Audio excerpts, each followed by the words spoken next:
All right, let's talk about the holy grail of fitness, right? The one thing everybody wants, but most people think is impossible: building muscle and torching fat at the very same time.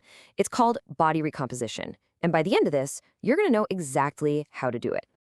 So, is this whole thing just a fitness fairy tale? Can you really tell your body to build brand new muscle while it's busy burning off your stored fat? I mean, on paper, it sounds like having your cake and eating it too, assuming that cake is made of pure whey protein. You know, your buddy at the gym, the one who's been doing these same bicep curl routines since like 2012, he's going to tell you, dude, pick one. But the actual science, oh, it tells a way more exciting story. Researchers have proven time and time again that yes, you absolutely can build muscle and lose fat simultaneously. The real question isn't if it's possible, it's how we can make it happen for you. And get this isn't just for newbies who, look at a dumbbell and magically grow muscle. Research shows this happens in some incredibly elite athletes. We're talking professional football players who are already benching a small car, and even super lean female bodybuilders who are getting ready for a show. If they can pull it off, then the door is wide open for the rest of us. So what's the secret sauce here? How does this even work? Well, it all comes down to energy. See, building muscle needs extra energy. That's called an anabolic process, while losing fat needs an energy deficit, which is catabolic. The genius of recomposition is teaching your body to tap into your own fat stores for the fuel it needs to build that new muscle. You literally become your own power source. Okay, so how do we actually do this? It really boils down to a simple three-part blueprint. First, we have to master your nutrition. Second, we train with purpose. And third, we prioritize your sleep. Let's break down each one. First up, and this is the absolute cornerstone of the whole thing, nutrition. Look, you've heard it a million times, but it's never been more true than right now. You just can't out-train a bad diet, especially when you're asking your body to pull off this kind of magic. Okay, now check this out. This data comes from a 2021 meta-analysis, and it found this really fascinating sweet spot. With a small calorie deficit, we're talking around 200 calories, people were still able to gain significant muscle. But look what happens when that deficit gets too big, like 500 calories or more. Your body just hits the panic button. Stress hormones shoot up, and muscle growth grinds to a halt. You literally start eating away at your own gains. So the takeaway here is crystal clear, right? You need a modest deficit. That 200 to 300 calories below your maintenance level, that seems to be the magic number. It's just enough to trick your body into burning fat for fuel without freaking it out and shutting down the muscle-building factory. And then there's the other non-negotiable piece of the puzzle, protein. I mean, seriously, look at what multiple studies found. They took two groups, put both in a calorie deficit, but they gave one group high protein and the other low. The results? They were just dramatic. The high-protein groups built a ton of muscle. The low-protein groups, almost none. Yeah, both groups lost fat, but only one got stronger. So what's your magic number? You want to aim for about 0.8 to 1.0 grams of protein per pound of your body weight every single day. Hitting this number is what gives your body the actual building blocks it needs to construct new muscle tissue while you're in that deficit. All right, part 2 of our blueprint, training. Because nailing your nutrition is awesome, but it's only half the battle. You still got to give those muscles a damn good reason to grow. And let's just be real for a second. Most people in the gym simply do not train hard enough. We're not talking about just showing up and making that I'm lifting face in the mirror, you know the one?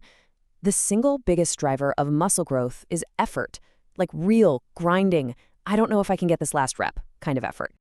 Look, there's no secret magical recomp workout. It's all about doing the basics with just brutal consistency. That means you got to take most of your sets right to the edge to within 0 to 3 reps of failure. It means you have to keep adding weight or reps over time. That's progressive overload, the heart of getting stronger. You need to hit each muscle at least twice a week. And the real secret? Just don't miss your workouts. Okay, time for the final piece of the blueprint. And honestly, this is the one most people just totally ignore, and it kills their progress. Let's talk about the secret weapon. Sleep. Oh my god, get ready for this, because this is an absolute game changer. A 2020 study had 2 groups follow the exact same workout plan. The only difference? One group got some simple advice on how to get better sleep. After 10 weeks, both groups gained pretty much the same amount of muscle. But, and this is wild, the workout-only group actually gained a little bit of fat. The group that fixed their sleep, they lost a significant amount.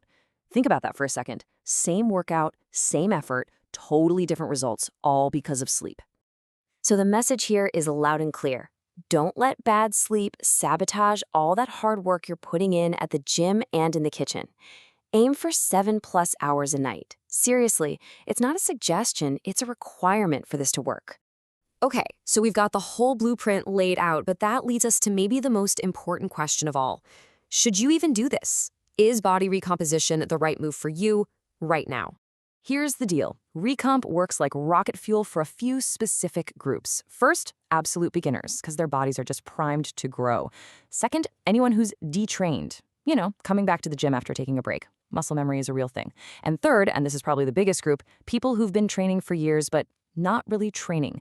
The program hoppers, the half-reppers, you know who you are.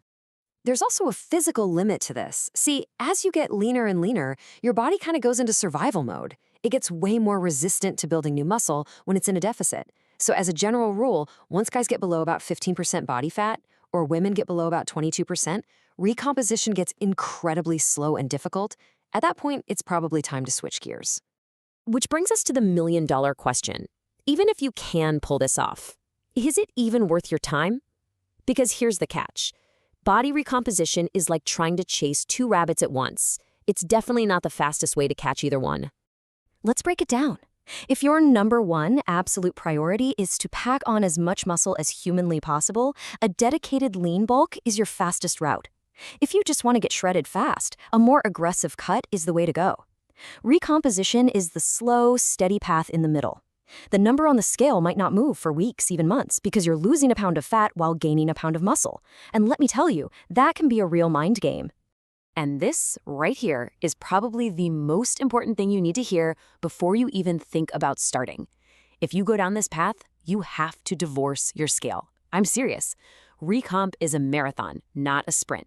Your real progress is going to be seen in progress photos, in how your clothes fit, in your waist measurement getting smaller, and the numbers on your lifts going up. The scale becomes the least important tool you have. So at the end of the day, the choice is yours. Are you up for the slow and steady, sustainable journey of recomposition? Or would you be better off picking one lane and really hitting the gas with a traditional bulk or cut? There's no wrong answer, but now you've got the blueprint to make the right choice for you.